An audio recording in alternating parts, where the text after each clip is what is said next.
Welcome to Technology Brothers, the most profitable podcast in the world. You know the problem with those like billionaire resorts that everyone goes to?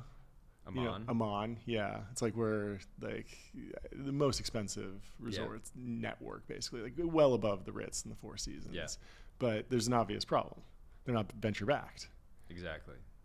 It's hard to, you wish you could put more capital into them. Exactly. Because they're so profitable on a per door basis. Yeah. That I actually think that we need 10 more Ammans. We do. And so that gave me an idea. Hit me. What if we start a venture-backed Amman? That's it. Amman VB. Like exactly. Venture-backed. And so the idea is that this is a place where venture investors could get exposure to something that they already know very intimately. And of course, like when you think about who can run your business better than you, exactly, the only person is an investor, a VC. And so you absolutely, during the fundraising process, you let the investors know, like, this is not your average fundraise. Like, we are going to want you to dig in. You're going to need to spend roll up your 30, 45, 60 nights a year at our properties as part of this investment. Basically, for free. Like, a real operator. Exactly. They like to use that word. Yeah. Operator gets thrown. Somebody, I think this guy Michael on Twitter was talking about VCs use the word operator to embellish their resumes. Yeah. Right? Yeah. Because it sounds a lot cooler to say I'm former operator than, I was an associate PM. Yeah, I was a sales guy. Months, or I was one of the first like BDR hires at this company. Yeah, operator. It just sounds like, I mean, it sounds like special operator. Twisting the knobs. Yeah, right? yeah, you're twisting the knobs, but also like maybe you're kicking doors in Iraq. Yeah, but in this case, it's like, there's allocation for you if you commit to acting as a part-time general manager of the property. Giving feedback, bringing More the whole than family. Feedback, checking guests in and cleaning bathrooms, cleaning up. I mean, really get your hands dirty. You know? You just need to create the flywheel of like, oh, this is the stealthy way to justify even more trips to Amman-like properties with my LP dollars. Yeah, I feel like sometimes venture capitalists, myself included, can get a little bit too disconnected from the real asset itself. Yeah. So if you're just lobbing money over to the founder and they're taking it, they're putting it to work in their business. Yeah. There's something about getting into the asset, and what's a better asset to immerse yourself in than a physical 3-dimensional space, right? This is not software. It's true. A hotel is a product, it's an experience, and it's good opportunities because there's a lot of stuff that needs to be done at a hotel, right? VCs aren't necessarily going to add value to a foundation model, right? No. They don't have the know-how. But what are they truly experts in? When a guest breaks a glass at a restaurant, they know how to use a broom, right? Exactly. Get in there and clean it up. Do you know the history of Amman? So history of Amman. It's fascinating. So to my knowledge, it is owned by effectively a Russian oligarch. And when you're staying on an Amman property, you really get that sort of, it makes sense. I was at one of their properties this January, I guess. And there was a lot of Russian being spoken. Sure. And this is like, peak Ukraine war. So it was interesting sharing elevators and hallways and restaurants with. I just love the foundation story, or the founding story is in 1988, Amman Resort's first destination was the result of this hotelier, the desire to build a holiday home in Phuket, Thailand. His plans soon developed into an idea to build a small boutique resort with 2 friends, and they invested their own money in the venture as no banks would lend for the project due to the small number of planned rooms. The resort opened in 1988 with nightly rates 5 times higher than local competitors. They were just amazing. Like, let's go not 20% higher, but 5 times higher. And it's actually still pretty much exactly. Oh, that. Yeah. Like most Ritz-Carlton runs you at $1,000 $300, $400, $500. Yeah. It depends on the resort, but yeah. And then Amman can be like 3-5. No, awesome. I think the desirable, especially on like the hot nights. Yeah, desirable properties at desirable times a year, like $5,000 for the entry level room, which is basically as big as our studio.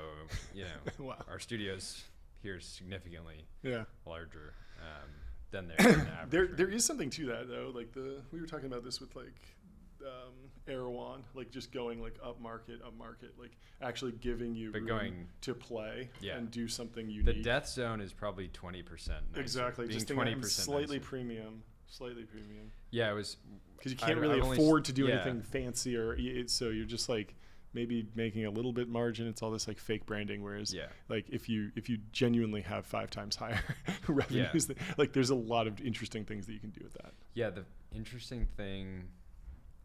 So we stayed there with a couple friends and another couple, and they had stayed there before, and so they were just like, these are the dates, just book it. So we booked it, and I showed up, and I didn't realize till getting onto the property that 2 full meals a day on the hotel property or at any of like their 10 partner hotels, restaurants were all comped. Oh, okay. Everything except alcohol. Yeah.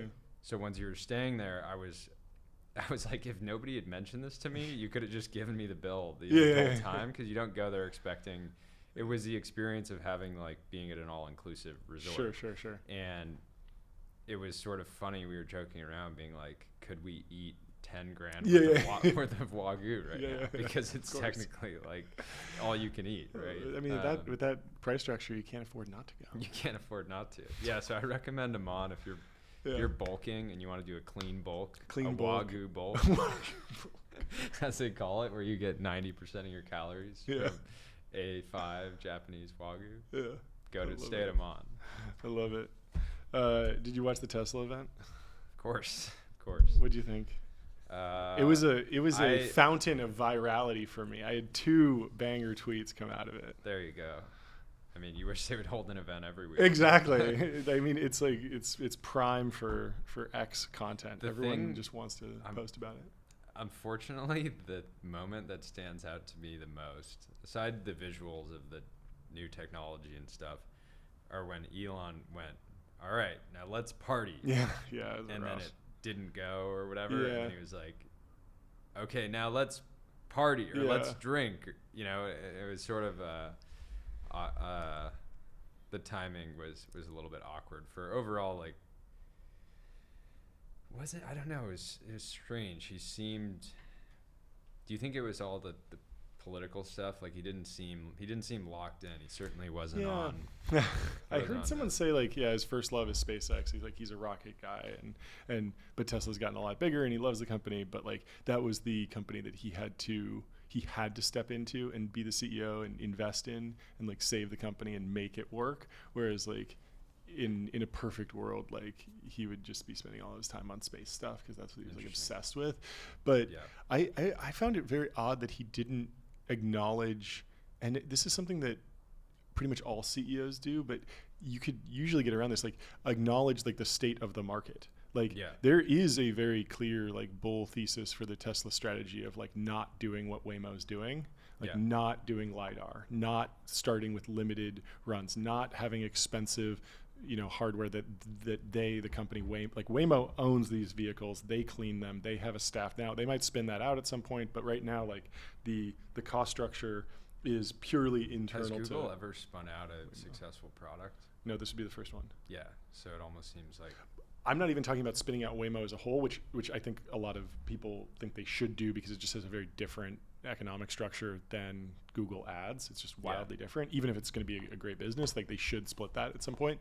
But I'm just talking about they're buying the cars from Jaguar and then they own and operate them. Like you could easily turn this into like a franchise model, right? Eventually, and they might, but not even that. Just Elon never articulated this idea that like we have more cars on the road than Waymo and we're collecting more data through the cameras, and so even though they're in theory much more capital efficient if you don't have to pay to drive them around and stuff. Exactly. So he just kind of like threw out like it was almost like it was pointed to the consumers and then the stock sold off, but it felt like it wasn't doing a lot of.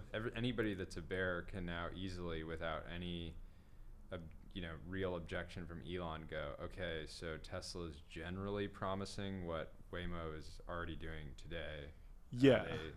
not even a tiny scale. Like Yeah. they're doing like 100,000 rides a day or something Yeah, like yeah, that. yeah, It's pretty meaningful yeah, and growing exponentially. Yeah. And the Tesla robotaxi vision still feels like there was no clarity even around dates. And I think that it's sold off because the market is now very much used to Elon putting out dates and timelines that are unachievable in order to push his own team almost. Yeah, But yeah, the yeah. market is basically saying, okay, it's all good if you want to overpromise and Yeah. like push your team internally, but if you're not going to meet the deadlines that, you know, they haven't even, I saw this, I don't think they haven't delivered the Roadster, obviously. Yep. And there's still a bunch of people that Have paid, deposits and stuff. like, They don't multiple- sell a convertible right now.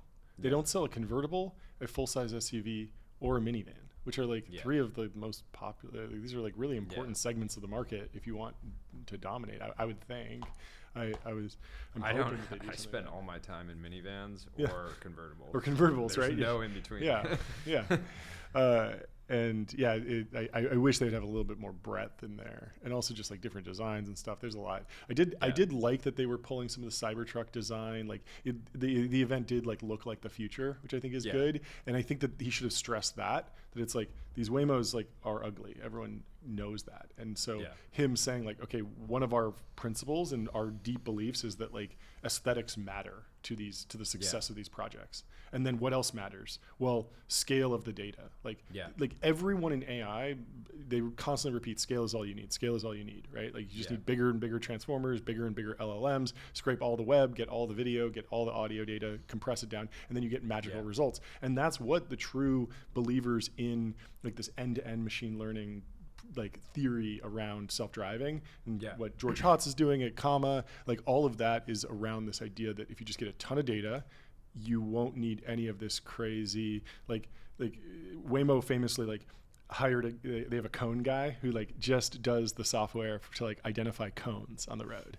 And like the end-to-end model, it's like it's as if like, you know, ChatGPT had like, you know, a special guy just for like commas or periods or exclamation points, right? It's like, that's not how it works at all. In fact, they just have like one master model that just looks at the huge soup of like trillions of words, and then it learns all of that from context, right? And you can learn what a cone is, and Tesla's kind of gotten there almost, but they're clearly like, they're being like shortcut right now. And there was this uncanny valley where like, for a while, like if you compare GPT-1 to just like Grammarly or like some rules-based spell check and grammar check, the rules-based one would be much better. And you'd be like, I don't want to feed my you know, my English homework through GPT-1. It's going to just hallucinate. Like I remember testing even GPT-3 when it dropped. I said it.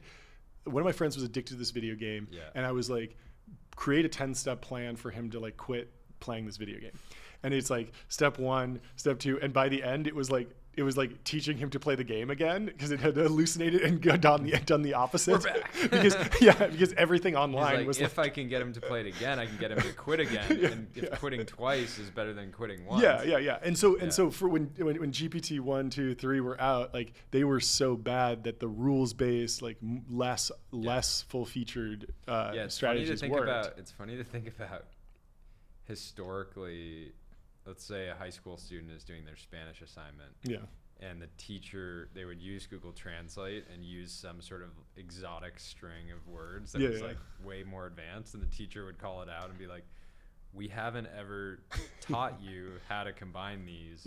Where did you learn it from? I think you use Google Translate. Whereas now, if they use like an LLM, it'll just hallucinate something completely exotic and also very incorrect. And because it's more complicated, the student's even less likely to catch it because they're just like, But anyways, so on the data thing, it's interesting to me because like Tesla does have more data. They have more cars on the road. They're collecting more data, so they should have more scale eventually. Now Google does have more compute right now to start, and they also have those crazy, like they're driving all over the world in places where Teslas don't even go. So they do have like a more exotic data set, but going back to your original point, he had the opportunity to address the entire world, shareholders, customers, his team, the press, the media, and everything, and he flopped on almost all of them, even though the technology was so like it was almost like a 10 out of 10 visually, but then everything else was even with the humanoid, like Optimus, the humanoid robots. If he had addressed that and said something along the lines of like, right now there's a human in the loop, and here's how you could apply that, right? You could be 3,000 miles away and using an Optimus robot to complete complex tasks. And even if you have to step in, 1 minute out of every hour to do something that needs some level of human input, it's fine because you get to be in two places at once, right? And here's the path of how we get these to be fully autonomous. But instead it gave ammo to Josh Wolf and all these other people online to be like, dude, you're just like, I caught you. I caught you. You're tricking people, and you're no better than Trevor Milton or whatever. Which ironically is the exact path that Waymo took to teleoperation has been critical in the Waymo rollout, because I mean, they had safety drivers in the cars for a long time, which is not even teleoperation. And then still to this day, they have humans over, like they're operating at a higher level of abstraction. They're not physically in front of wheels, but they have screens and they're watching all of these, and they can, and if one of the Waymos is in trouble, they can just beam into it immediately and take it over. I wonder, and that's a very different model from Tesla. Does the passenger know when somebody in a Waymo has beamed in? I don't know. I heard some stats, like one intervention every 17,000 miles or something. So it's pretty rare right now, and obviously that's going to plummet. But I wonder, and that number might be off by like order of magnitude. But still, for every one intervention, I wonder how many times where somebody's teleoperating in and like is like on red alert because it's just like, well, every time I'm in a Waymo, some guy in India is just like falling asleep at his desk and the alert goes off. And he's like, whoa. And he's like, I'm in Louisiana in my Waymo. I mean, every time I get in a Waymo, I'm always like, brake twice if you're teleoperating this right now. like speak to me through the car. But I actually have no idea. I don't think that they would want to reveal that. I've always thought that it's Waymo's like ace up their slave, because if the fever pitch of like, this is too dangerous ever gets really, really high, they can always pull out and be like, actually, there are humans watching everything. So there is a human in the loop, so it's way less scary. And their ability to like dial that up or dial that down is great from like a regulatory perspective. Tesla could even, if they had a more clear vision of what this ultimately becomes, they could say something along those lines of, oh, by the way, if you want to drive your Tesla for 10 hours overnight, we can have somebody who's teleoperated available to join you for your journey or whatever. I disagree with that in the sense that like I think Elon does have a very clear vision, which is no LiDAR, no teleoperation. He's trying to jump straight to the high margin economic model that makes sense in the long-term future, and it's just taking him a longer time to ramp up to get there. I have no doubt he has a clear vision. But he didn't articulate it. Exactly. He should have said, we're sitting here, you're piecing it together, we're guessing. It comes out, and he should have just said like, look, this is a concept car. There's no mirrors. There's no rear view mirrors on here. We probably need to put those on legally. But you'll also notice that there are no ugly LiDAR spinning around on here. And that is a decision that we're sticking by. And that is in some ways why we're behind, but why we will be ahead and more profitable in a few years. And that's why you should be excited as an investor.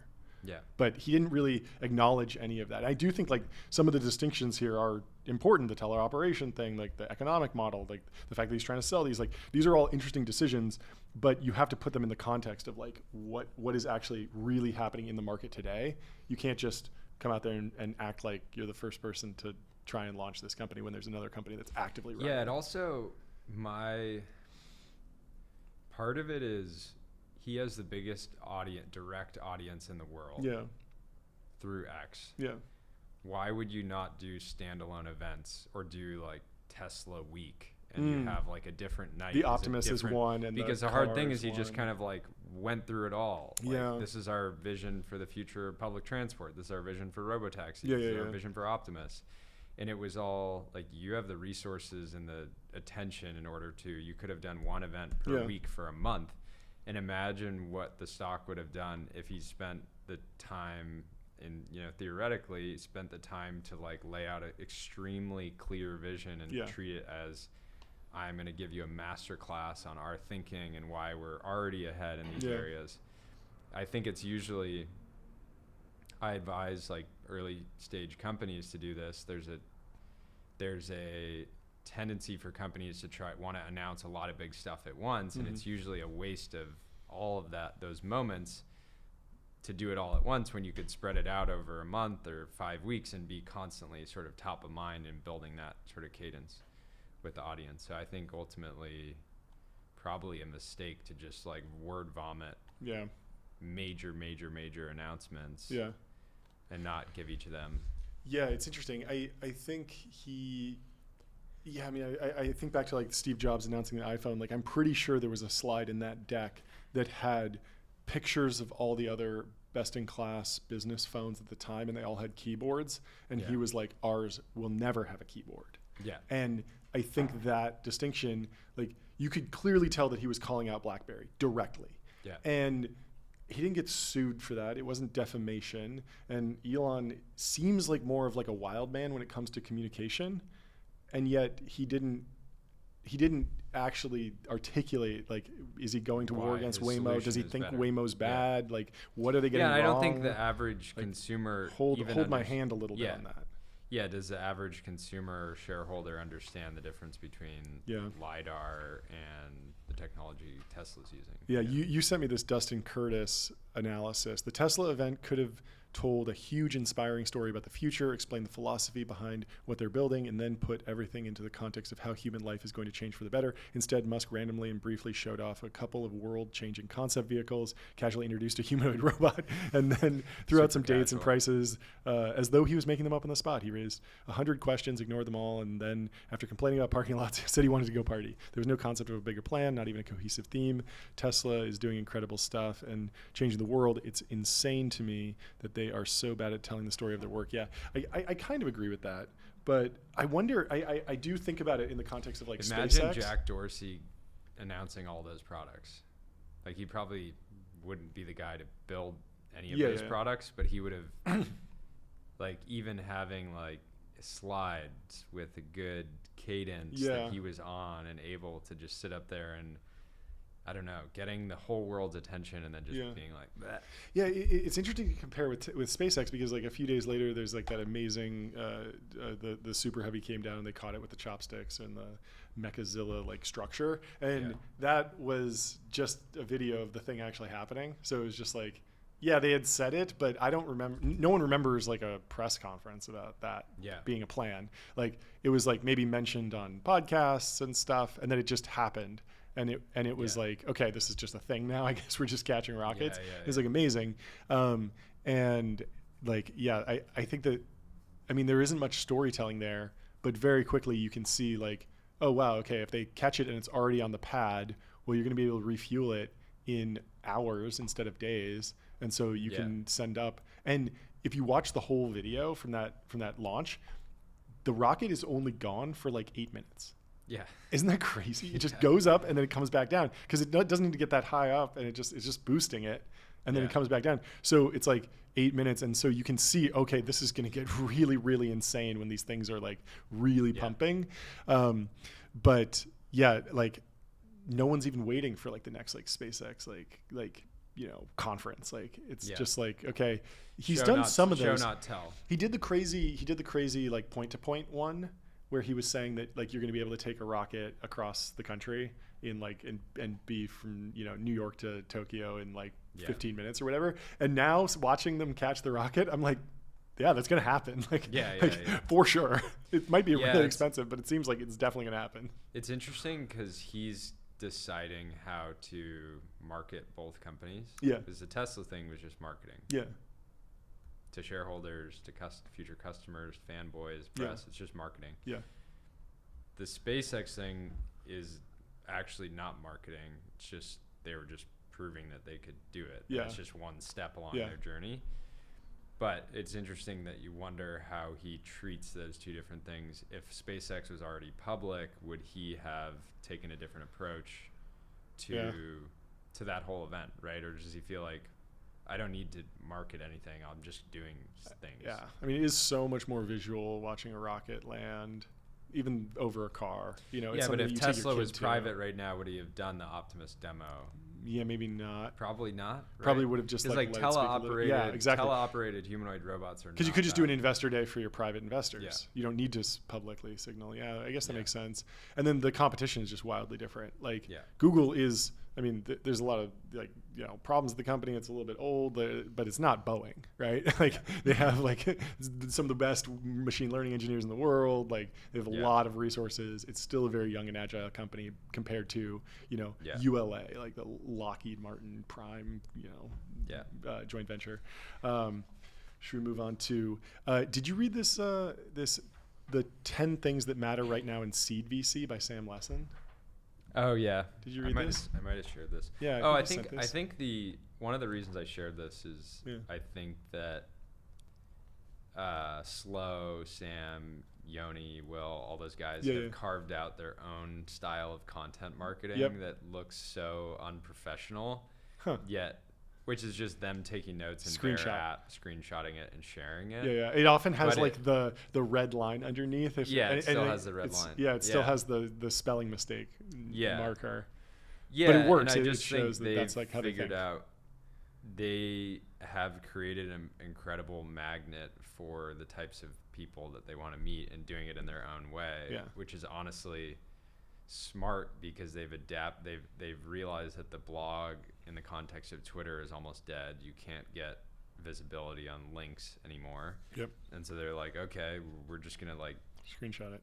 Yeah, and then I would say that overall none of them are super savvy around brand and design and stuff like that, and they wouldn't pretend to be, but they've carved out their own like very like distinct thing where you see a bear screenshot and it's on a pretty good cadence. I feel like there's always something happening. Yeah. It's like you get a screenshot essay like every couple weeks or every month, and it's always like just near the frontier of the discussion, which I think is good.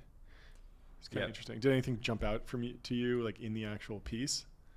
You know, I think a lot of this stuff is good marketers tend to get a number of good ideas and then just keep repeating them over and over and over. So I think this is a summary of like their broader theses that they've had on seed investing for a long time and really trying to brand themselves as seed investors, even though they have, you know, pretty solid AUM. I mean, I think going down the list, following the shift in focus to great entrepreneurs. I think people are realizing that it's hard to build iconic companies by just having a good idea and the right timing and even a lot of capital. I think that's one.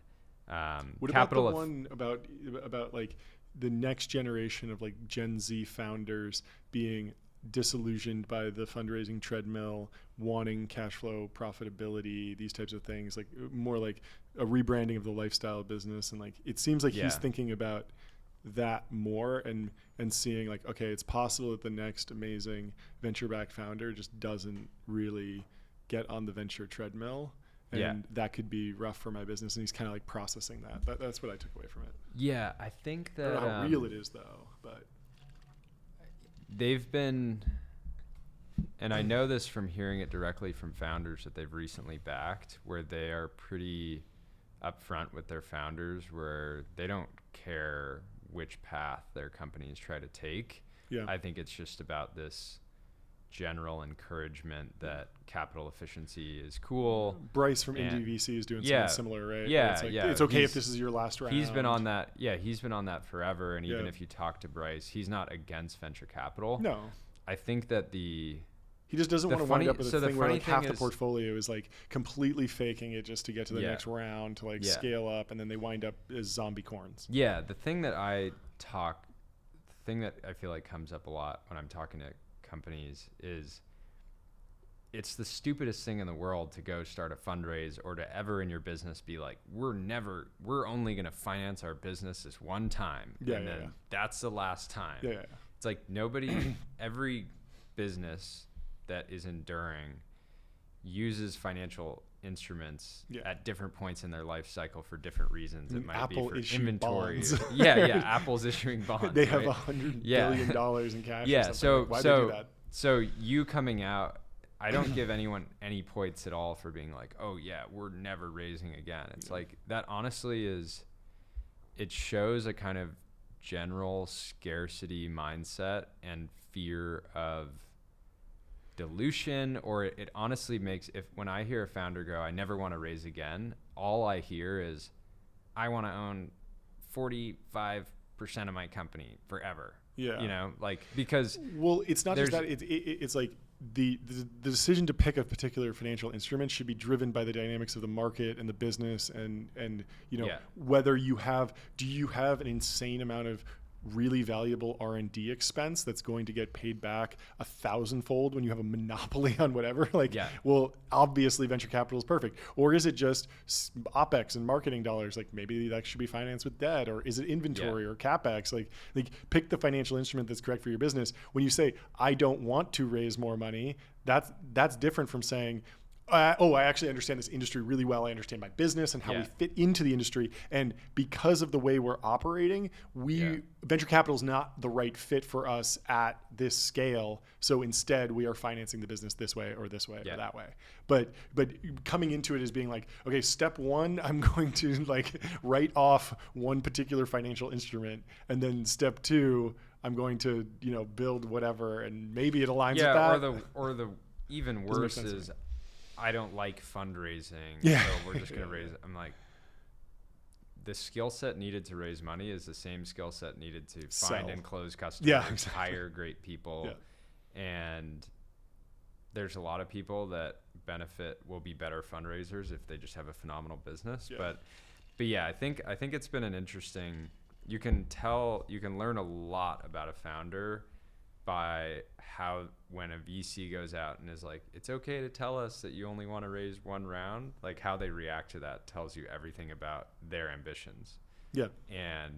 And what they're optimizing for, right? And how much they understand their business and the market. I think there's this general fear of dilution because there's all these horror stories of companies going public. Like Google didn't need to raise that much money. They IPO'd pretty profitably very early. Yet they still use the public markets to raise but they did stop raising money pretty early. But it wasn't because they were like, fuck you VCs, I don't like venture capital. It was because it was like, okay, this is actually a profitable business built on top of, and there's a monopoly power here, and there's scale, and it's not as essential that we just raise and raise and raise. Versus I don't know, you look at the money pit that has been the virtual reality saga at Meta. There's a huge investment, tens of billions of dollars, but if it pays off, it's really big. That's obviously a good use for burning cash. And then there's plenty of other examples where SpaceX has raised a lot of money, burnt a lot of money, but it's paying off now that they have a SpaceX now, or Starlink's doing so. Starlink's doing so well, and so it's it's just very, very dependent on the particular business. I think it's better for founders to say, here's how much money I need to hit these milestones.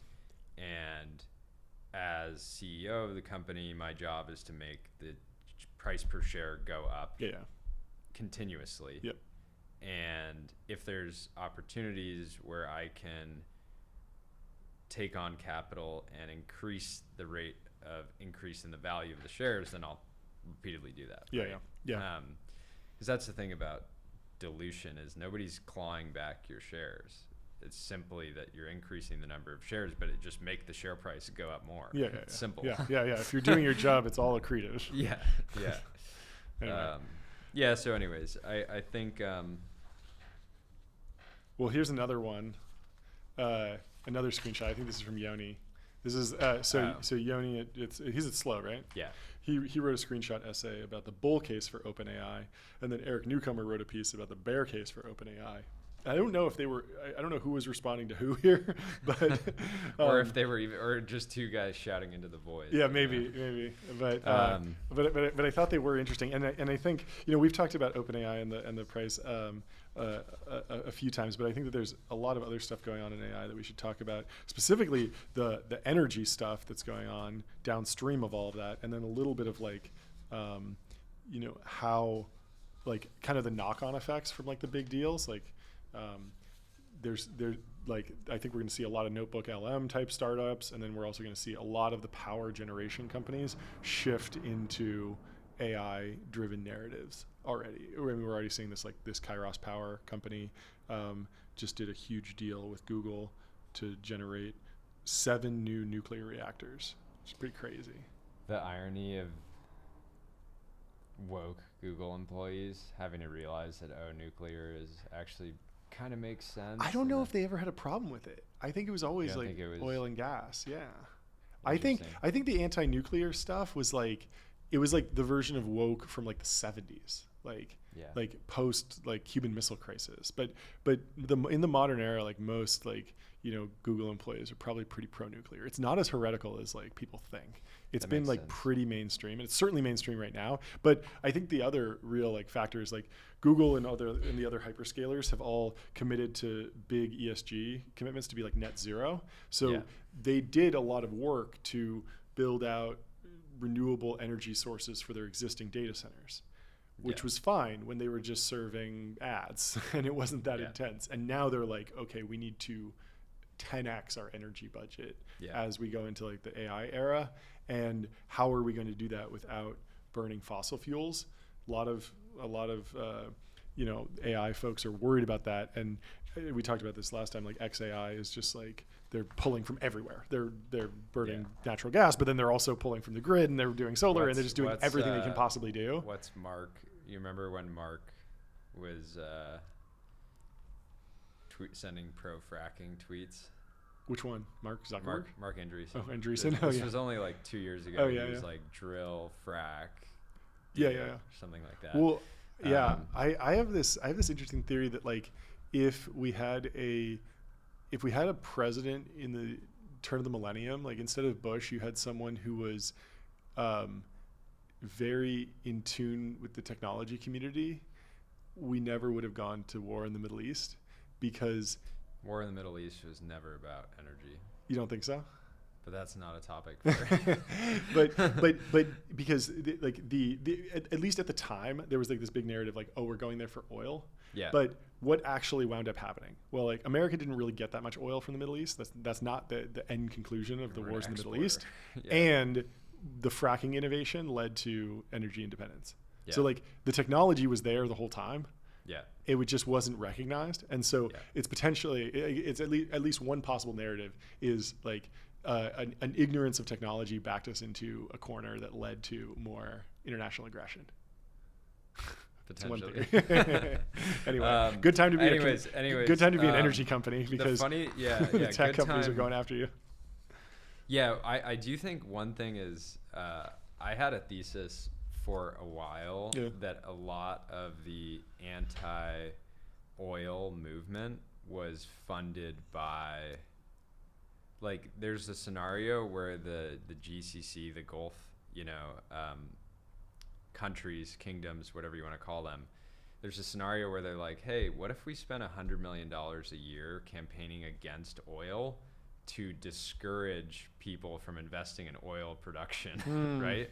And to discourage young people. Because, like, for example, do you know a single person that works in oil and gas? No. And that's insane. Yeah.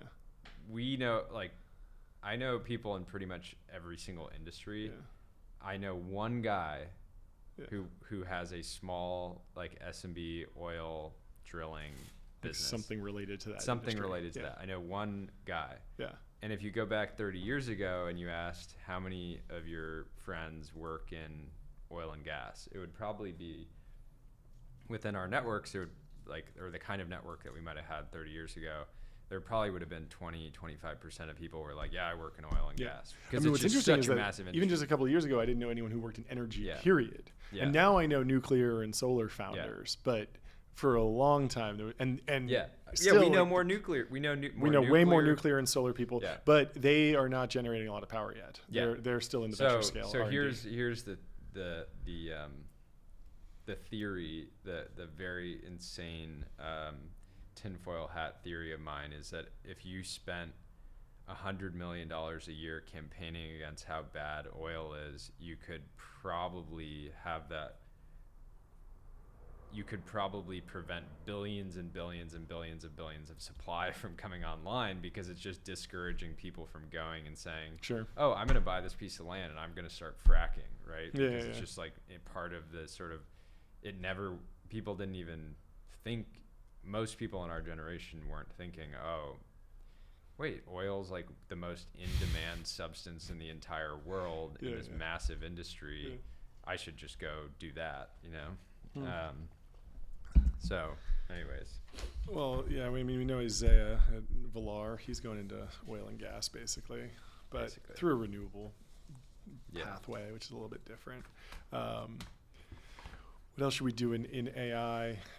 Tyler Cowen was on a podcast. He says that in the era of AI, everyone needs to up their networking game, because relationships, and he even said improve your physical presence, which I think was sick. Your aura.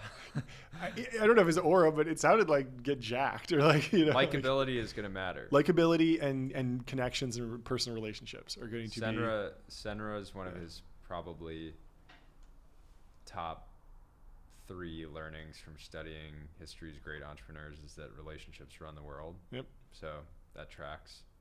Yep. Cohen. I heard an interview with a guy who spent something like a couple $100 million on a mega yacht, and the operating expenses on a mega yacht are something like 10% annually. Yeah. So it's like a $10 to $20 million like money sink. Yeah. And he said, but if I do one deal on this boat, it'll pay for the whole thing. There you go. It's amazing. That's the logic everybody needs to be applying to it. Should I go to Erewhon right now? Well, if I meet one person, if I meet one influencer that posts about my CBD toothpaste brand, it'll pay for all my smoothies for the whole year. Yeah.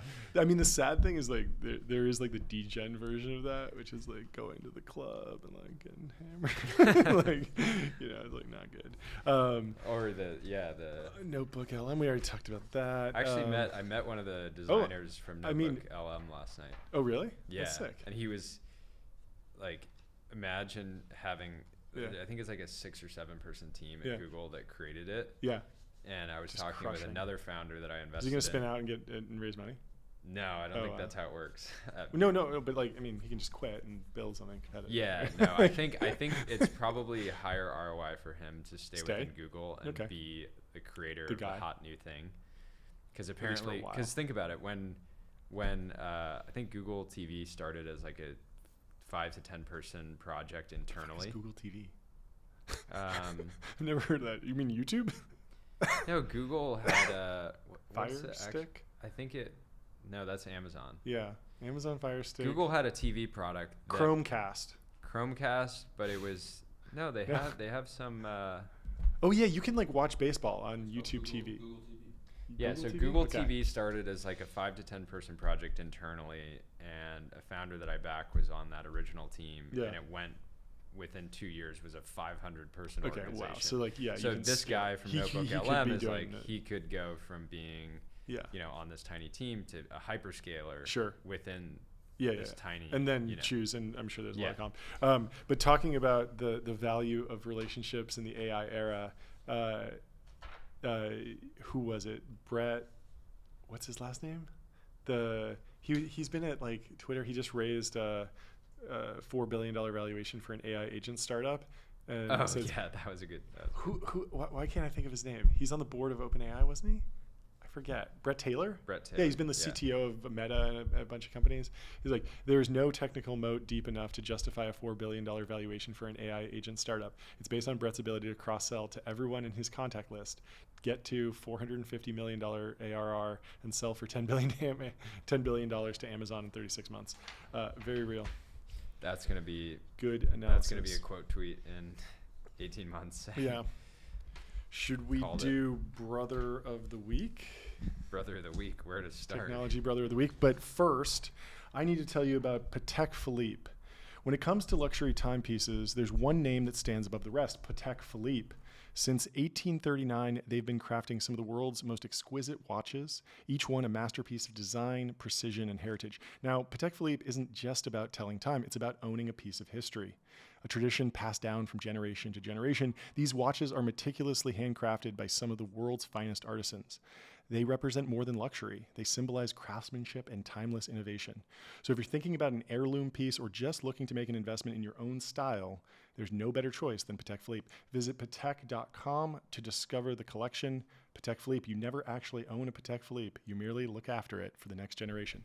Tell a personal story about your family traditions. Yeah, I didn't come from, I actually don't really have that many family traditions, but you know. Patek is one. Well, it will be. And see, that's the thing is that there's this, famous proverb, the best day to plant a tree is, 20 years ago, the second best day is today. Yeah. And you can just start family traditions. And as soon as you start them, they can become family traditions. In my eyes, family traditions that stimulate the economy naturally, since the economy is good, it's naturally better to choose family traditions that require capital expenditure. Investment, in order to stimulate the economy so that the economy improves and naturally everybody benefits, right? It's family tradition that your own internal family can cherish and sort of carry on throughout generations, but then also I would hope that you would want your family traditions to benefit the world. Yeah. Stimulating the economy benefits, everybody. I really do think that, exercise for the listener, if you don't come from a family that has a lot of crazy traditions, like start one today. Create a handful. Start one. Yeah. I think that's great. So on to Technology Brother of the Week. You flagged this guy. I actually don't even have his handle here. Maybe we should do someone else. Yeah. Well, there's actually two people in the running. So that's number one. This guy, he, made this brave video. He decided, as Hurricane Milton was approaching his condo, he decided to stay with all of his supercars and stay, at his condo with all of his supercars, not evacuate. And it was because of sports betting and his success with sports betting that, he's willing to risk it all because he knows he can just, even if he loses everything, he can just start sports betting again and make it all back in, 48 hours, something like that, right?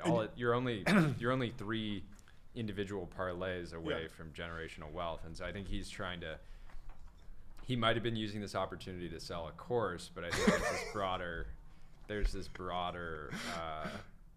there's really a broader story here, which is like, if you become the type of person that's worth $100 million, you can make that $100 million in a multitude of ways, a multitude of times, right? And so, well, the reason that I think he's a technology brother is that this is only possible in the modern era using the latest and greatest technology. He has a generator and Starlink, so that even when the power goes down and the internet goes out from the hurricane, he can continue to sports bet.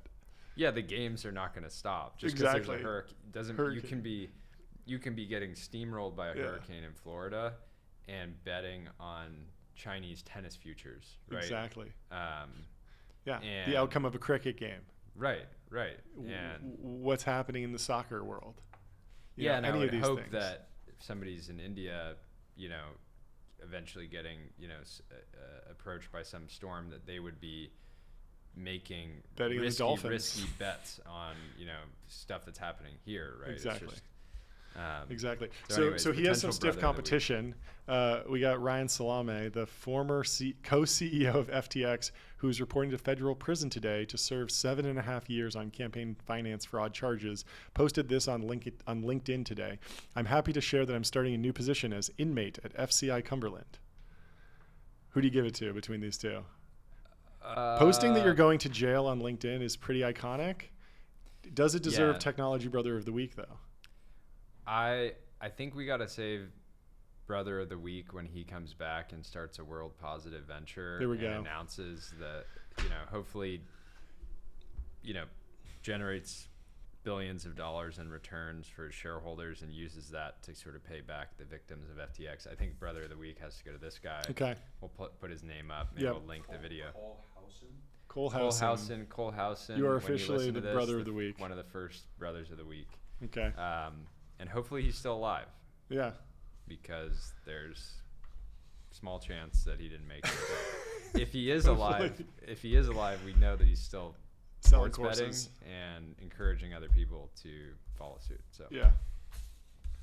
What do you think of this concept? There's a company called Back Market that is selling older technology and encouraging you to downgrade. So they're reintroducing the iPhone 6S, SE, 11, 12, 13 mini, 14 refurbished, and they're also selling what looks like an old Sony HD camcorder. Yeah. And Tyler here says, fascinating concept and really good name. Imagine something similar may happen with software. What's your reaction? I mean, this is phenomenally viral. 50,000 likes on this. Like, there is serious demand for nostalgic tech. It was shocking. I mean, like, it was a great ad. And so this goes into almost every consumer tech product has been over-engineered. Like, all I want is for Sonos to release a super analog version of their product that doesn't require me to sync 4 different speakers and spend an hour and a half setting it up, and then right as I'm having people over, 2 of the speakers get disconnected, and I'm just like, could I just like run an extension cord between all of these and just like let them run, right? So I think things have been over-engineered. Like, you're seeing this in ultra luxury, cars, that almost all the I think we've maybe even talked about this, going back to analog. Bugattis intentionally have these very tactile switches. The Utopia. I think the most interesting thing about this is, even after all these years of people trying to unbundle Craigslist and unbundle eBay, there's still opportunities to unbundle these businesses. So Bezel is a company I back that's like the StockX of watches. Right now, eBay is still the number one, seller of luxury watches online. The issue with eBay is that you could spend $20,000 on a Patek. Actually, not going to get the kind of Pateks we like for 20, but let's say you want to spend $60,000 on a Patek. If there's a 25% chance that it's fake, that's not really a risk that anybody should take. And so they took what eBay did well already, which was having a lot of inventory, and added authentication. And the same thing is what Rent the Runway did this as well. If you're buying a $2,000 vintage Chanel jacket, Cars and Bids does the same thing. I mean, bring a trailer similar, but disaggregate, because eBay Motors really was big, but people are peeling the stuff off and adding like specific features. So I think as long as, until something like a Backtrack or Bezel truly become dominant, there's still these opportunities to like unbundle these. So what do you think is more viral about this? I mean, I don't even know if this is their launch, but it's clearly their introduction to, 1 million views and 50,000 fans. Actually, do you think the concept is more viral, or the execution, in the sense that it's like great copywriting on a subway, and then someone wound up just taking a photo of it because it's a subway ad? Subway ads are always hard to price, and just anything in the IRL, it's but maybe paid for itself. What's funny is I looked at this ad and I was like, that's so cool, like, just great campaign. And then I went to the website and it was a bunch of vintage electronics, and I was like, meh. I haven't been back since.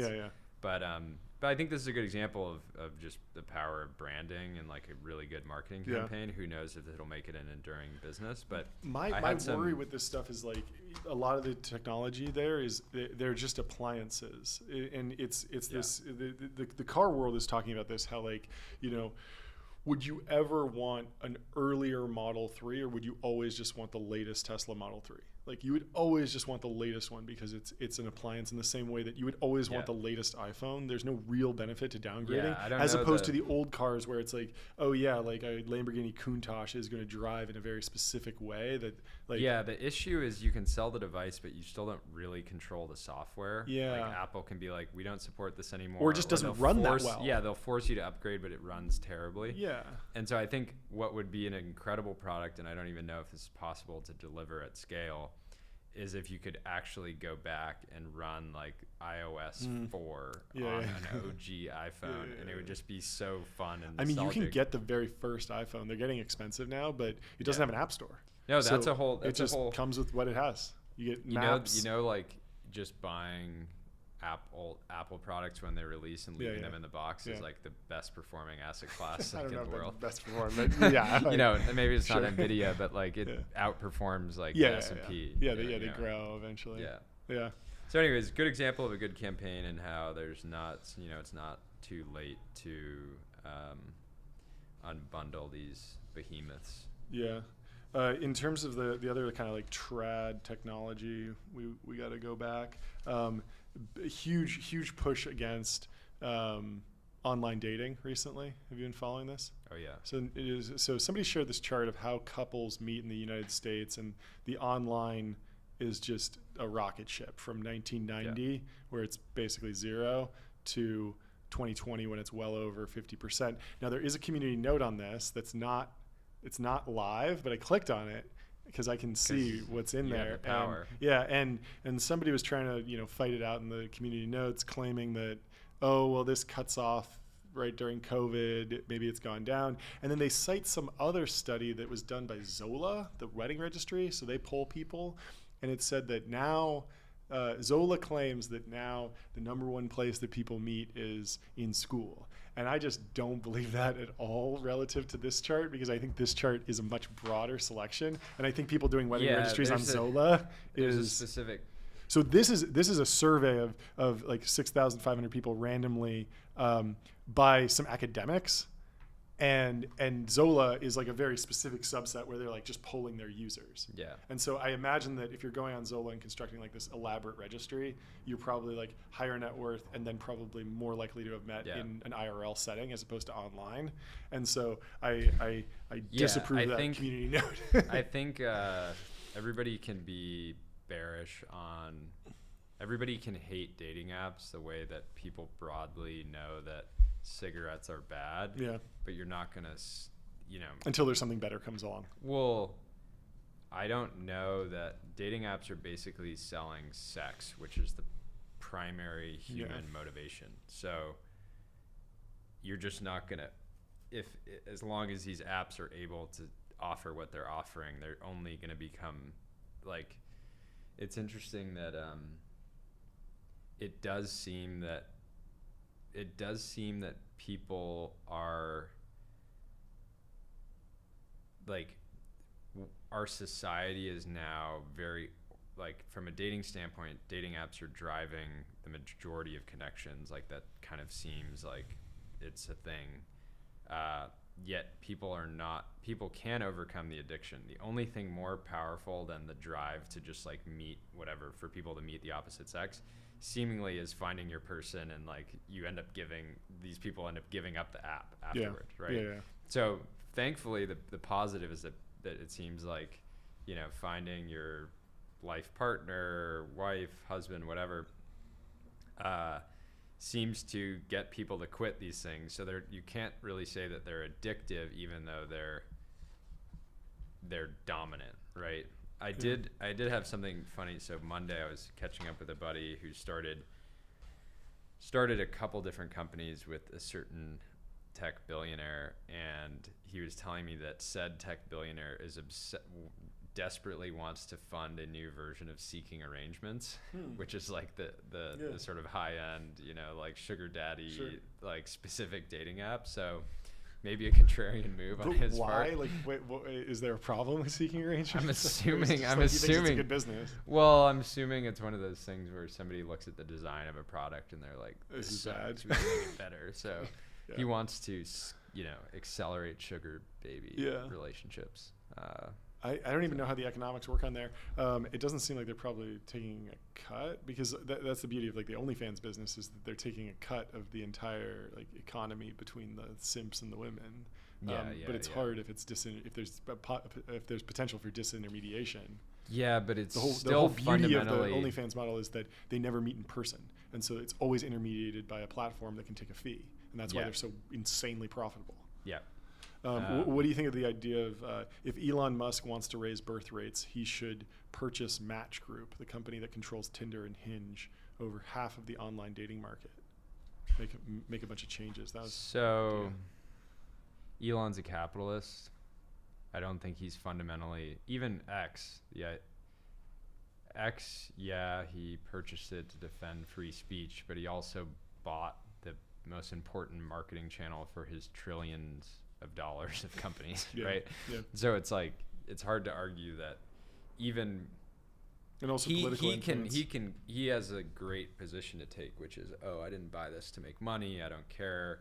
I'm sure he'll take it public again someday. Yeah. He's like, he could take it public at a loss and say, look, I did this for free speech or whatever.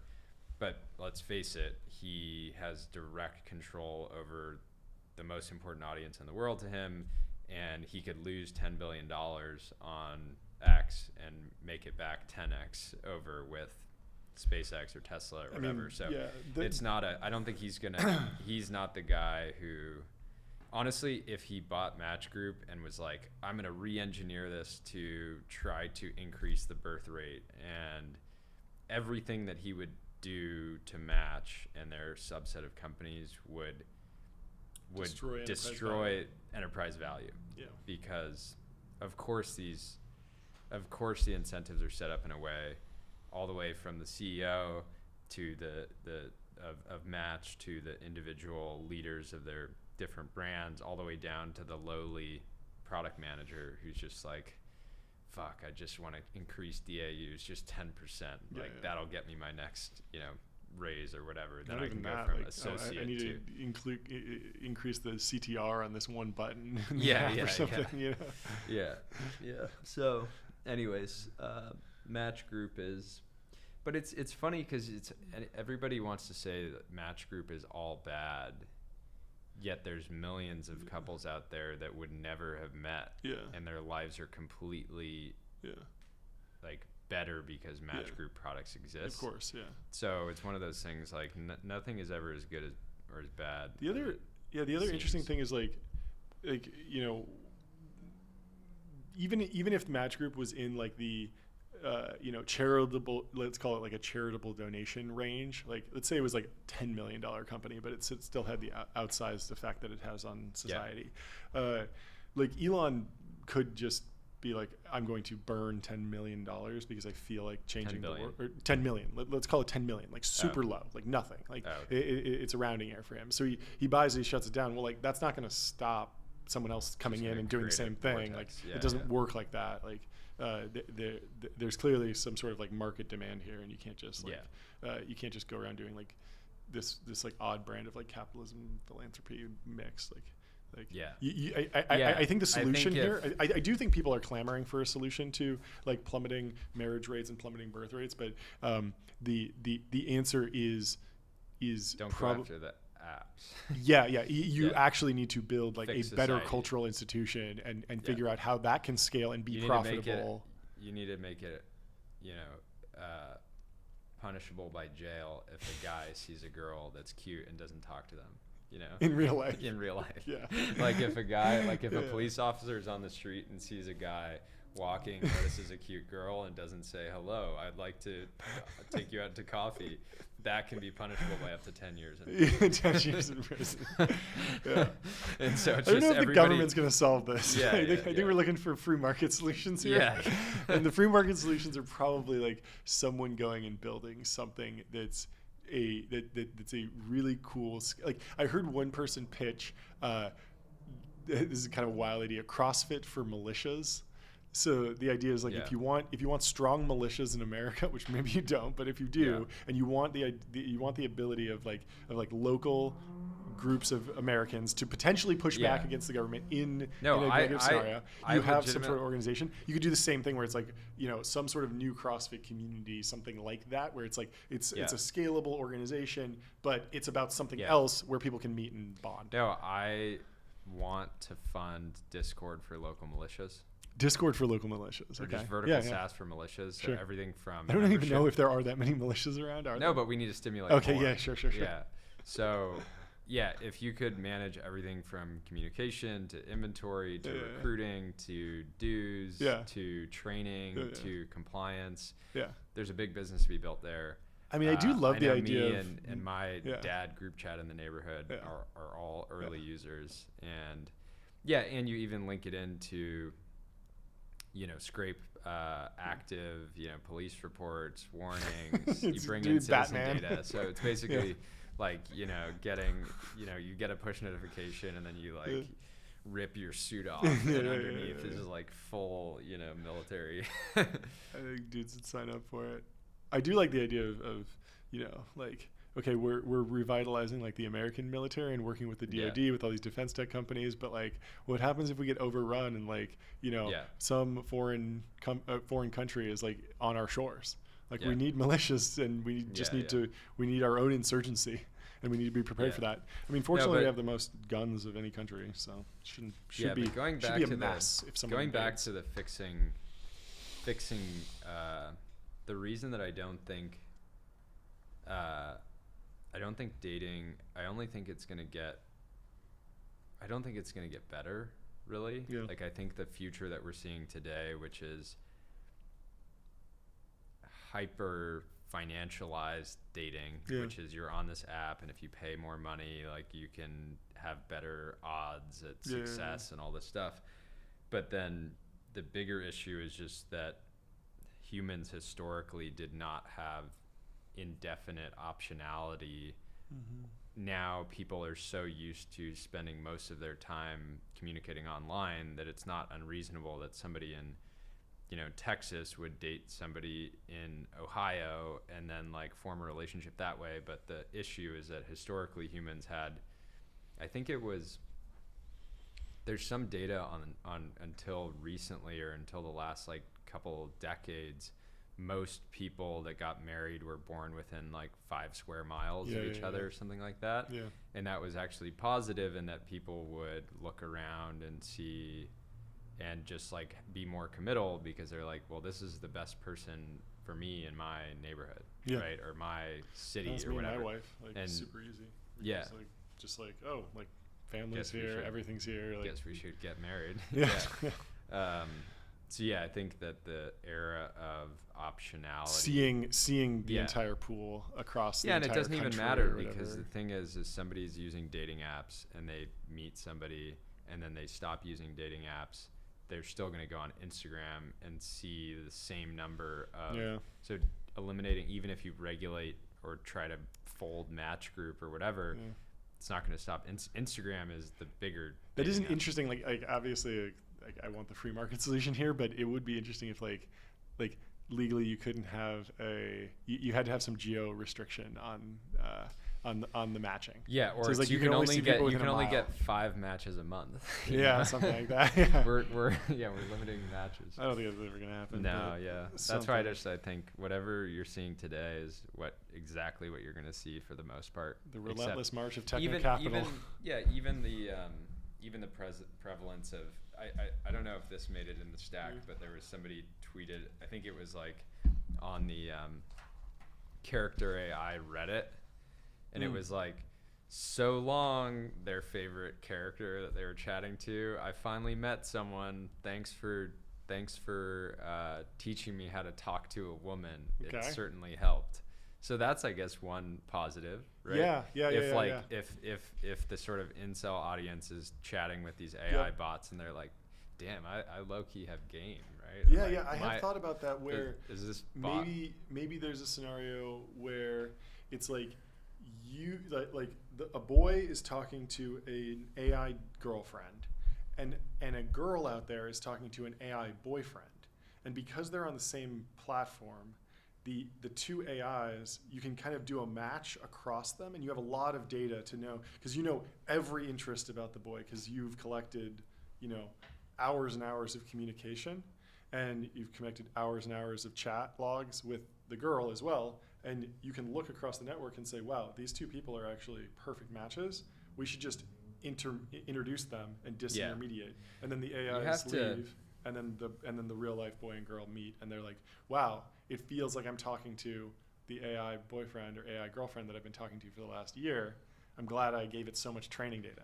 And then they meet up and it's a catfish. It's like, I've been leading my. You're talking to the AI girlfriend. You're like, yeah, I'm jacked. Like I can bench 400. Yeah. It's like, oh well, like we have a girl over here who wants to date someone who can bench 400. Yeah. Why are you have to post proof, right? Yeah, exactly. It has to the AI is like, I'm sorry, unfortunately, we've had issues on the platform with people embellishing their bench 1 rep max. We actually will need you to post proof of it. Yeah. Make sure you're in a well-lit area. Yeah. That's clearly not using fake weights. It's funny. I want to talk about this zombie corns, dead venture companies. So it started with this tweet by Tara. Very surprised at the number of founder friends who have quietly called in the last few days asking for advice on how to sell their company because they raised at too high of valuations and are now in a state of purgatory. And I think this guy Siva, is that right? Or you just saw him? But he says DM or email me. We've bought a few companies that raised $50 to $100 million from VC, and we're stuck behind a large pref stack. I've been a founder, and understanding this situation is daunting, and running a company with little to no upside is exhausting and demotivating. We can provide a landing spot for your company and a way for you to get a win and move on if you'd like to do other things.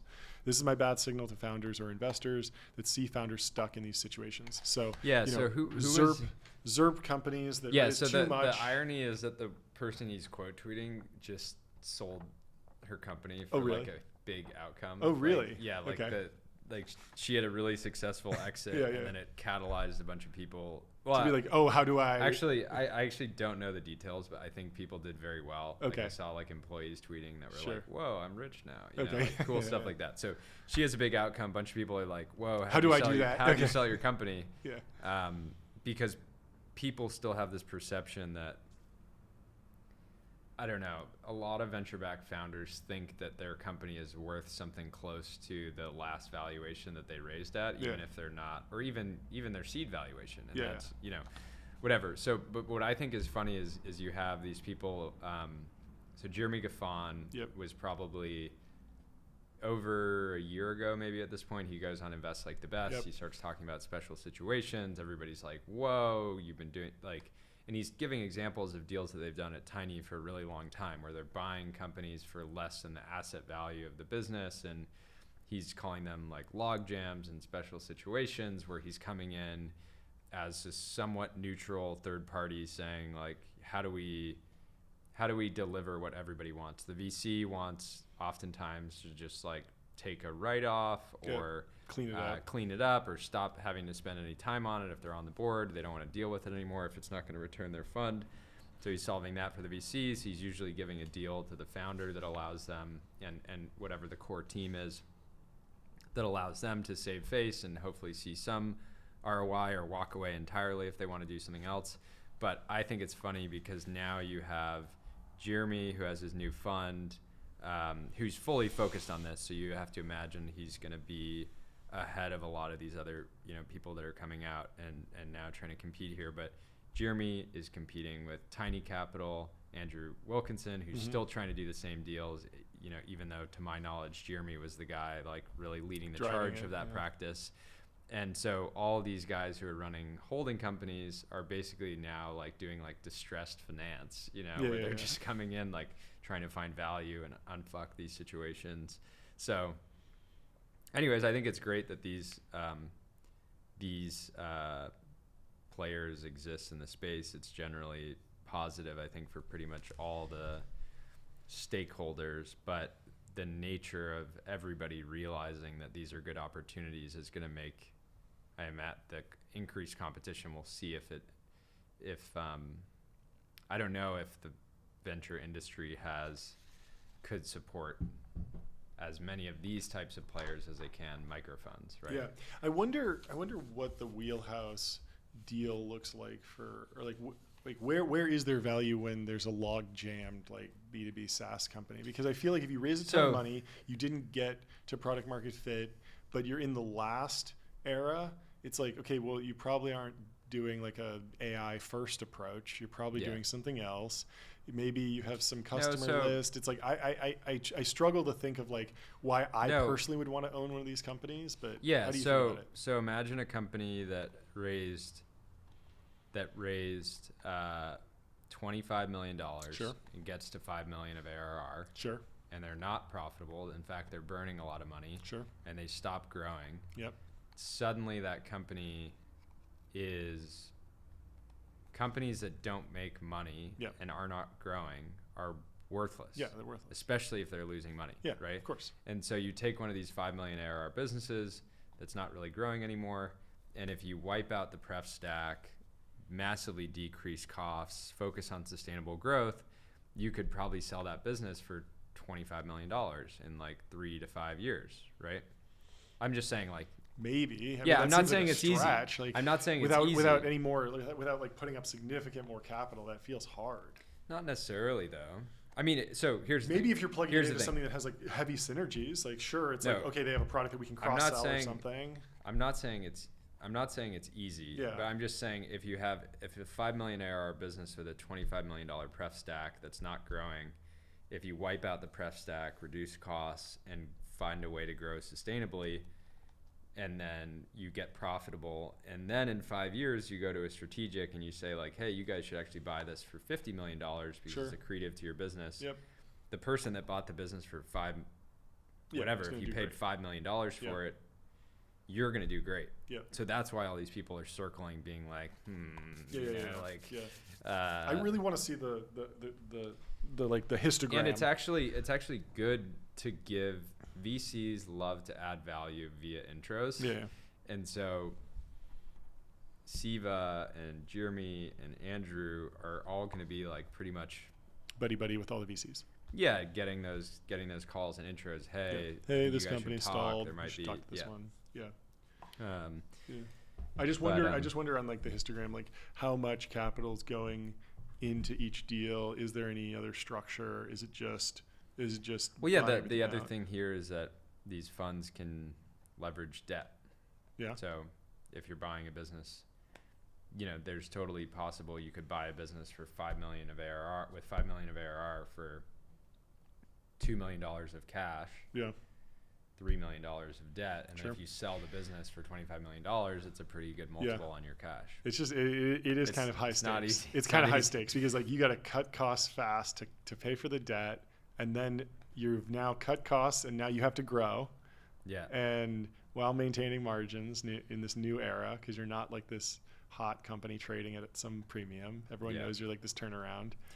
It's tricky. I like it though because it's a simple strategy that you can have real advantages through your network and credibility. Yeah. Right? Because Jeremy's done a bunch of these deals. Yeah. I don't know. It doesn't seem like that's simple of a strategy. It more seems like something that Jeremy's just really good at uniquely. Simple, fun thesis. Sure. Very difficult to execute. Yeah. But it's important. It's much worse to have a very complex fun thesis and a very complex execution. Sure. At least have one of them be simple. And one of them be complicated. Yeah.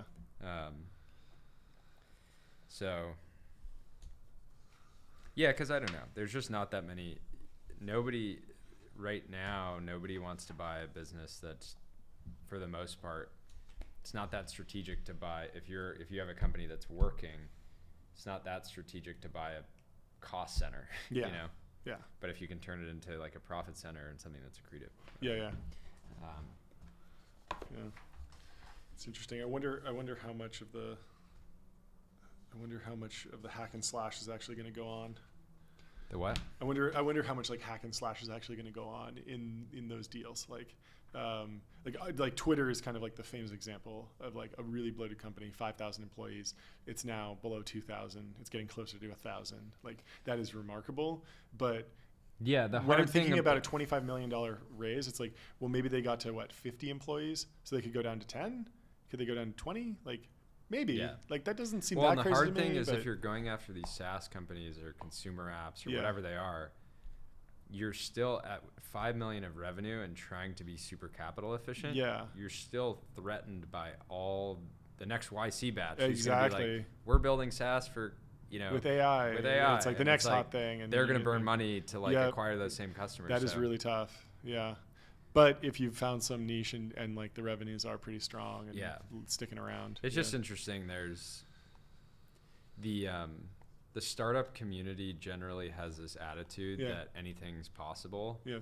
And when they think of private equity, they're like, oh yeah, you just buy companies for one price and sell them for more. And like, look at this deal. Like, what if you did that with this, whatever. But private equity, credit to the gentlemen that we know in that industry, like they are not, there's not a lot of efficiencies that you can get in private equity. Mm-hmm. The edge that these guys have is relationships to investors and being able to speak to founders. And that's why this like content marketing is like, Sure. I've been in your shoes. I understand, you Yep. know, I've been there, done that, you Yep. know, it's, Jeremy's doing the opposite. they're He's gonna negging actually, the so founders. so their edge is that traditional PE funds are not looking at these companies as much, and they do not give a shit how the founder feels. Yeah. So that is an edge by itself, just caring about the founder. Let's do this one. Do you know this guy? Bern Hobart? I love this guy. He just wrote this book for Stripe Press on bubbles. He's going to be a Hereticon. Good dude. Amazing. He's pro bubble. Amazing. Who's not? Yeah. He Please, believes that. just one more bubble. Yeah. I actually told him about that on a call. Yeah. And he was like, yeah. He has an interesting theory that that in fact it is not the like Main Street investor that gets burnt when a bubble collapses, because if you look at wealth inequality during financial collapses and recessions, wealth inequality decreases. Interesting. Because on average, the Main Street investor invests on a much more regular cadence. It's the professional investor that's actually Size lords. winning and losing more dramatically at scale. Yeah, it's very fascinating. Because the narrative is typically like, oh, the financer, the rich guys dumped on retail. Yeah. But that's not really what happens if you just look at the broader picture. It's certainly true in like the micro, like some people got dumped on, some people dumped, but more broadly, the economic equality actually goes down during crashes. But I love this tweet. It didn't get very many views, but I thought it was very interesting. It says, there's a dubious micro cap I've looked at that makes a hangover cure that you're supposed to drink at the same time you drink alcohol. The main active ingredient is caffeine. So what they really sell is deconstructed Four Loko. Can't tell if that's a bull or bear When's case, the last time you though. had a Four Loko? College. Damn, I'm sorry. Yeah. You haven't had opportunities since then. Maybe at No. Hereticon we should crack open some On Four stage. Lokos. Yeah. Solana was telling me that. He was like, I showed him the document, and he was like, there's one problem. I control F for Four Loko, and it wasn't in this doc. So we definitely have to get some real ones. That's so great. 100%. I mean, And we'll do an ad read for Four Loko. yeah, it's perfect. I remember, like, when the Four Loko ban happened, like, everyone was kind of stockpiling like a case or two, but the original think we Four all Loko did. is like impossible to acquire. Wait, but now, because it's but just the original, yeah. the original formula. I mean, it really is rare. It's rarer than your first generation iPhone that's still in the box. Yeah. Can you imagine driving through some forgotten town somewhere in America and you pull up to a gas station and you're thirsty? Thirsty. I don't think thirst has anything to do with it. You're thirsty and you go to look in the fridge and you look back and you're like, what is that? It's like, it's not even refrigerated, so it's like everything's lukewarm or whatever. You look back, there's some dust. Okay, and you like scrape it off and it says like and it says expired in like 2008. Yeah, it was like 2009, right? Oh my God. And you just immediately like start hitting it against your head. Yeah, it's like water. It's like a mirage in the desert. I don't have any negative memories of Four Loko. I certainly wasn't my go to, but Yeah. I think it was a great product, and it's a shame that it got regulated out of existence. Yeah. Well, what about bull or bear case? I will tell you that this company is truly a micro cap. I DM'd him and asked him, and it's about a $50 million company. Should be smaller. Should be smaller. Whatever their earnings are, it should be smaller. Yeah, I mean, the thing with the deconstructed Four Loko is like that already kind of exists. The Red Bull vodka, and then the Gentleman's Red Bull vodka, which of course is the espresso martini. Yeah. And so the idea of mixing caffeine and alcohol, people do this regularly. They find ways to do it. This is classic. The question is like, will people really pick up on this, because they are explicitly triggering people to consume caffeine when they're drinking. But yeah, I there's another one of these hangover cures. Yeah. That hangover cures or fixes are funny because tough business. You're basically saying that I'm irresponsible, but I'm responsible enough to buy a hangover cure. These are great cups. That's really tough. Yeah. Thank you. It's always hard to be. No. The real reason is you're saying you just poisoned yourself. Here's an antidote. Yeah. Antidotes don't promise that you're going to feel good. They promise that you're going to live, you know? Okay. And so, or that's like the theory of an antidote. So, yeah, to me, you're just commit to drinking is going to make you feel worse than you otherwise would. Temporarily, maybe better, and then worse. So, I think I've never invested in any of the companies that have.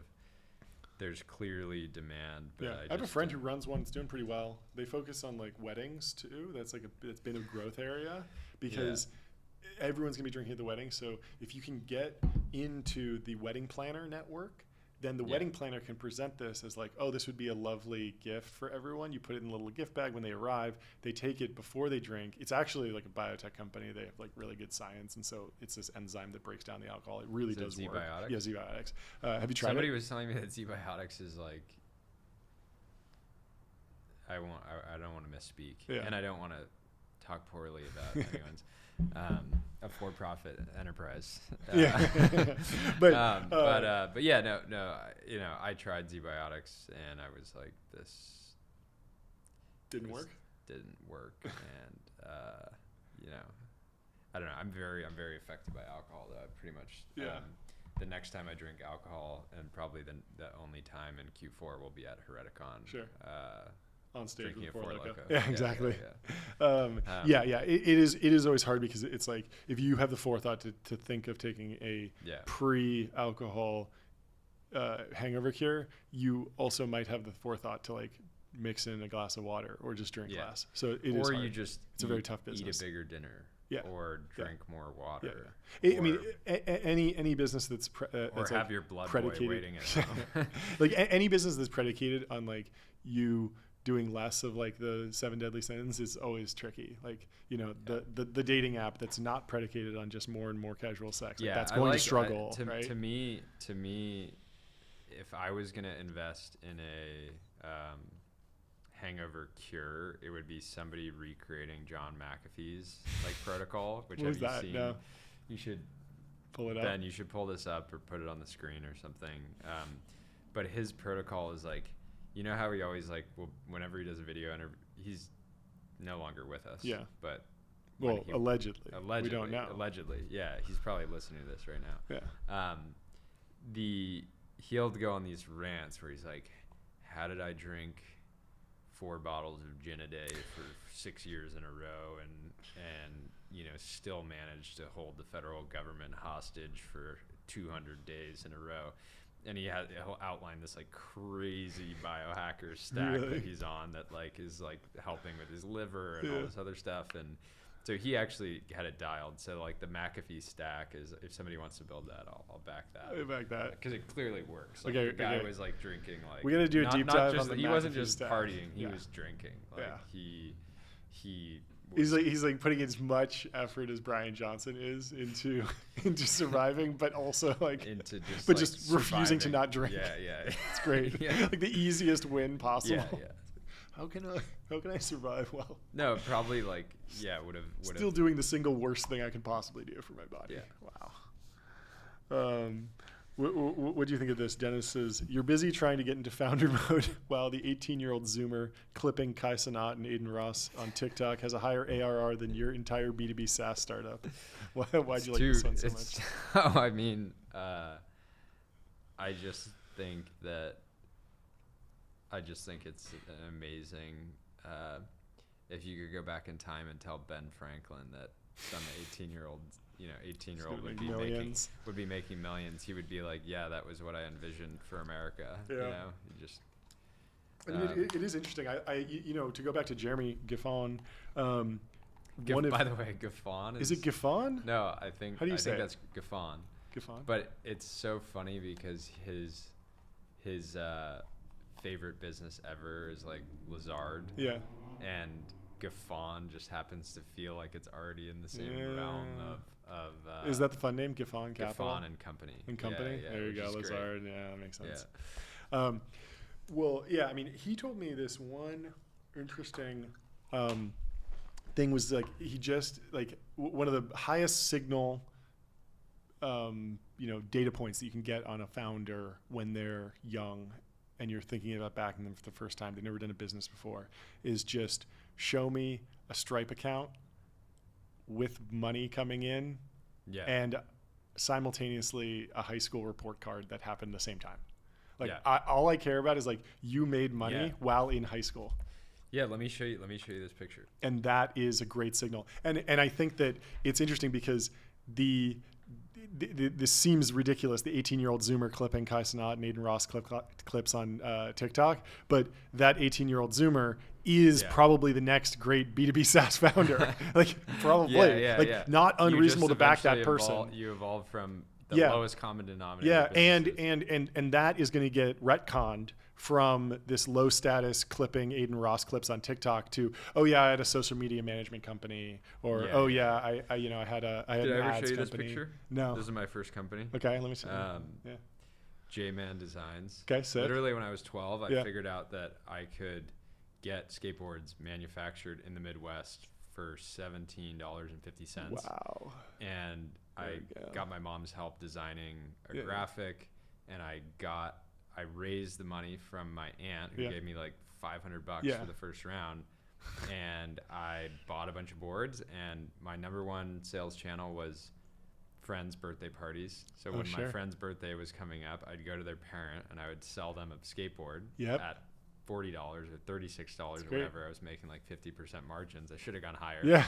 A lot of like flexibility. You got a Zillow the house show up. Actually, this is a $200 skateboard. It's a $200 skateboard. No, but that was like the first way that I made money that wasn't mowing lawns or whatever. And it was truly a formative entrepreneurial experience. Truly entrepreneurial. The formative experience for an entrepreneur.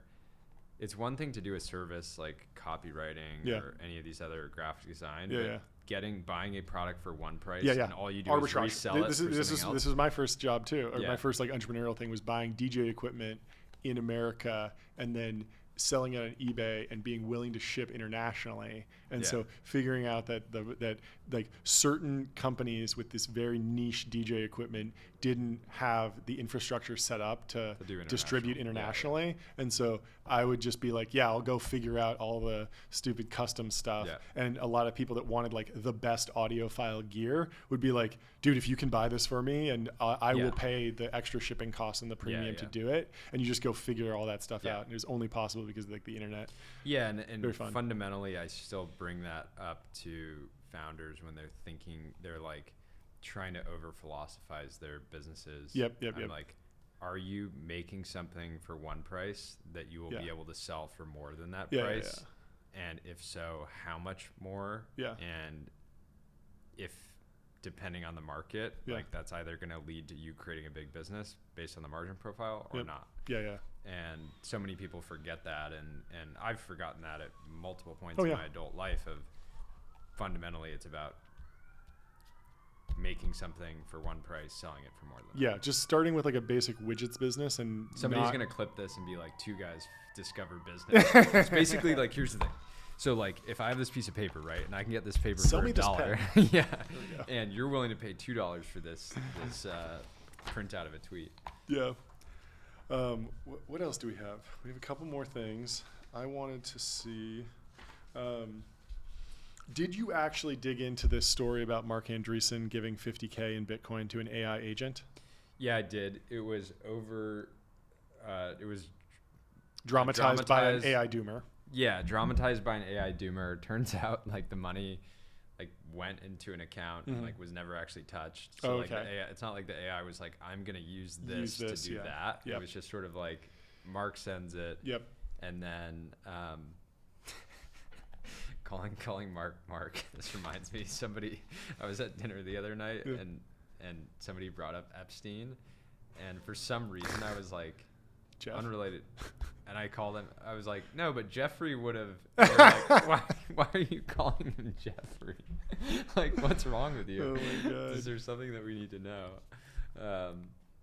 Yeah. No, but yeah, I think just there's going to be more examples of this where people are like, look. Yeah, it's sentient. The problem with the truth terminal thing, I mean, it seems really cool. I hope that it's like real and someone's actually doing stuff. It seems like a very avant-garde art project, but you never know. Again, teleoperation, is there a human in the loop here? So even with the... And there's an incentive to be like, oh, if people think this is an AI, they like it more because the bar is lower. It's like what we discussed the other day about the AI influencers are making $50K on Instagram, OnlyFans or whatever, and it turns out it's just a real woman.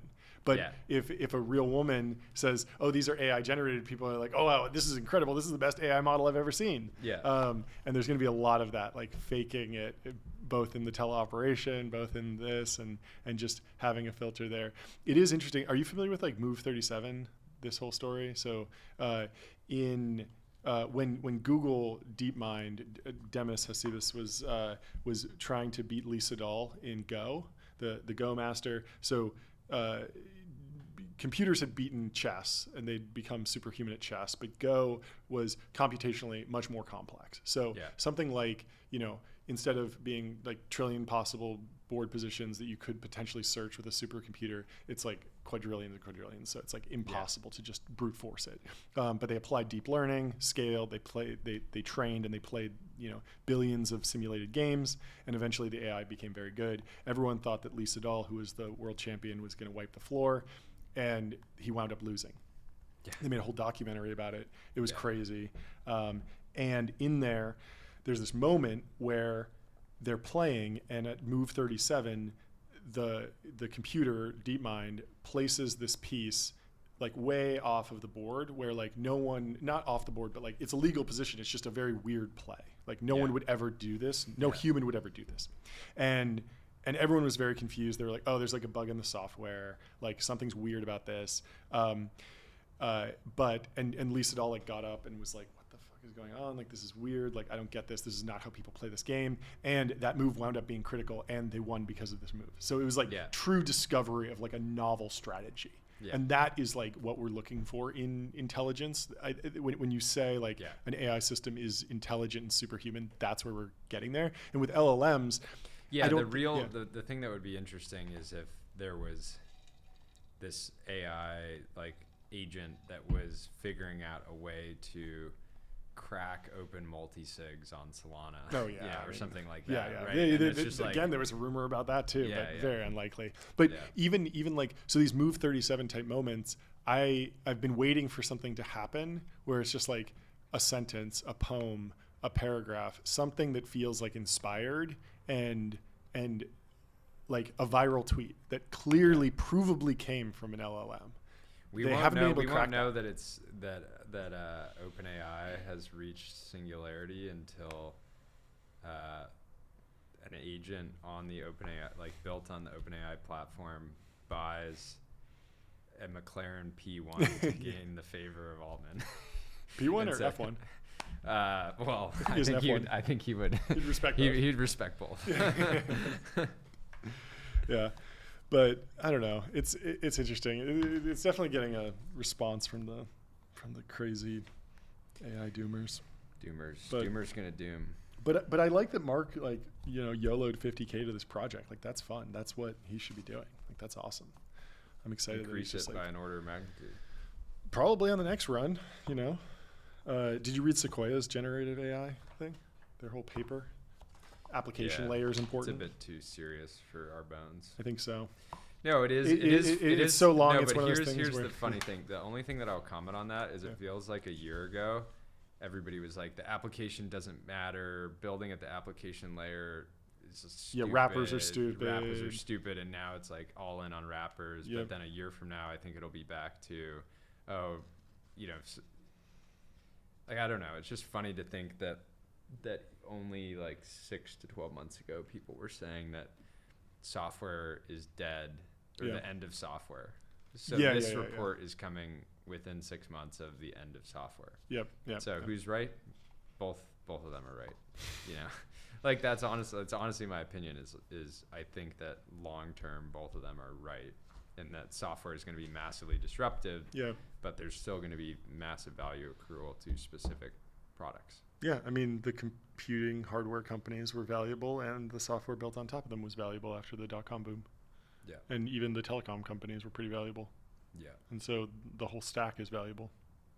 And there's probably value accruing all over the place. It's great. Everywhere you look. I mean, it really is like, it makes sense that like the value accrual wouldn't live just only one place. Of course, there's going to be like a winner, but from a venture perspective. Yeah, everybody's anybody that's running a foundation model is incentivized to say, we're going to capture all the value. We're going to do all these things that you say you're going to do. We're just going to do it innately through the core technology, and then everybody that wants to deploy money is saying, you want it. It's much more comforting to be able to say that the value is going to accrue to individual teams and products and apps and things like that, because then you can YOLO bets, you know. Yeah, the question is like, and I don't know if they address this that much, but disruptive innovation versus sustaining. Like, will the existing, because there's already a multi-billion-dollar SaaS company in every major category, and so there's also now a YC company doing AI in that category as well. Is AI disruptive to those companies that are maybe only 5-10 years old and doing well? Like, I mean, Ramp is like, they're not being disrupted by AI. They're like the first one to implement it, because like they're still on the cutting edge. They still have the agile team, right? And I wonder, how much of this is going to be completely new versus just the existing tech companies are able to just roll in. I don't know. We'll keep an eye on it. Anything else? There's always more technology. Always more technology. I think we got through most of the tweets.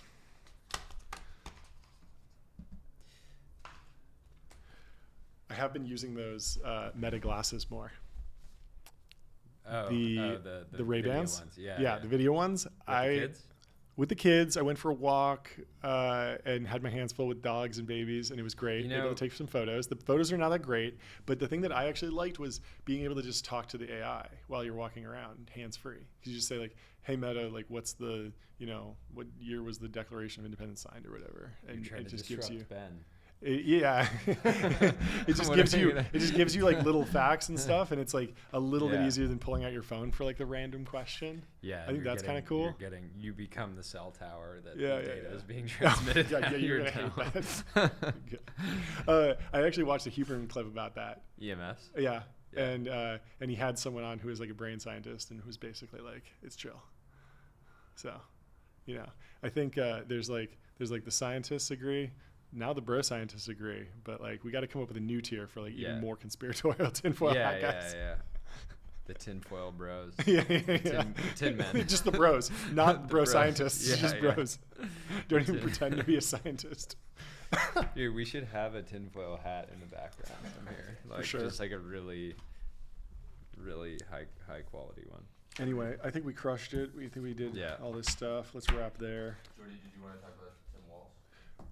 Oh, ending our potential vice president bragging about not knowing what a VC is. The thing is here's the funny thing. Politicians used to be able to travel around the country saying whatever they wanted to specific audiences with zero consequences. Oh yeah. And now almost every single talk that a politician's ever going to have is going to be clipped and almost immediately published. And even they're always running the risk of being clipped out of context.